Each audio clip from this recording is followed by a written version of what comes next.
Hello everyone, welcome back. Today we're going to be learning about lactic acid bacteria in our food.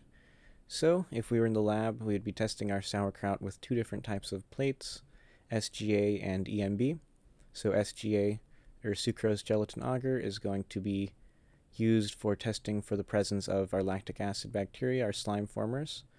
And then our EMB is going to be testing for gram-negative, so it's only going to allow for gram-negative bacteria to grow. Then it's also going to differentiate between E. coli because it's going to have this dark green sheen. It's going to be kind of a metallic color, okay? So I have a video on Blackboard. You can take a look at that.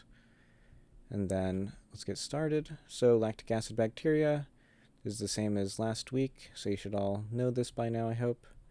So they're all gram-positive, catalase negative. They don't have cytochromes, and they're lactic acid producers. Okay. So, lactic acid bacteria fermentation in dairy products is going to start with lactose, which is a sugar in milk, right? So lactose, and then that's going to be broken down using an enzyme known as lactase, right? So whenever you have an enzyme, you're going to have an ase at the end, and then so lactose gets broken down by lactase, and that is turned into galactose and glucose, okay?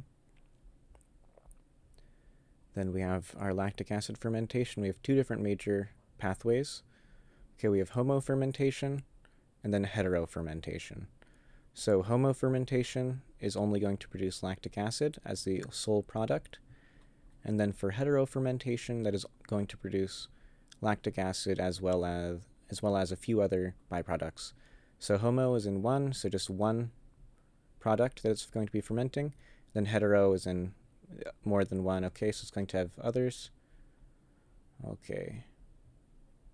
So, for homofermentation, we have glucose at the beginning here, from our lactose, right? So our lactose is broken down into glucose and galactose, and then as it goes down, we end up with just lactate, right? So very important, we just end up with this one product at the end.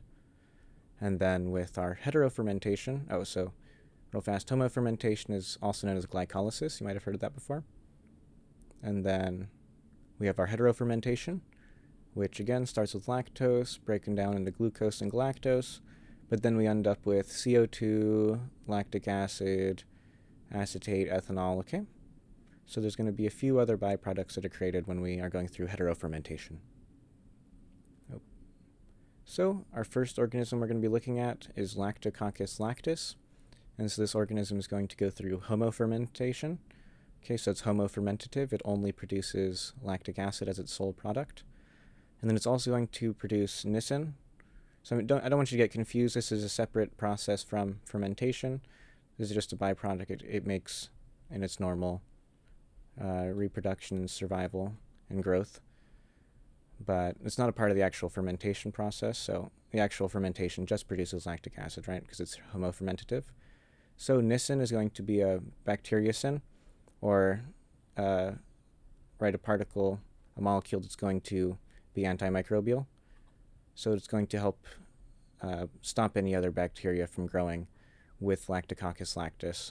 So it'll give it a competitive advantage. Then we have Leuconostoc mesenteroides, which is going to be heterofermentative. So it's going to create lactic acid as well as those other byproducts we talked about, such as CO2. So this is going to tolerate a higher concentration of salt compared to other lactics, which is going to make it perfect for sauerkraut fermentation and pickles, right? So this is going to be very prevalent in the sauerkraut that we're making right now, hopefully. And then we have Lactobacillus casei, which is heterofermentative. So again, it's going to create lactic acid as well as those other byproducts. This one is going to be a part of the normal flora of your body. So it's just going to be found in your intestines, in your mouth, part of your digestive tract.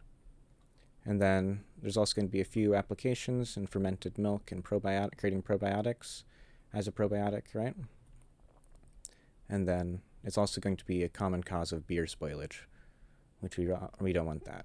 So keep in mind, some bacteria, some organisms can have good uses and then negative uses. So it may be a good probiotic and can be used for fermenting milk, but it also can cause beer spoilage, which is something we don't want.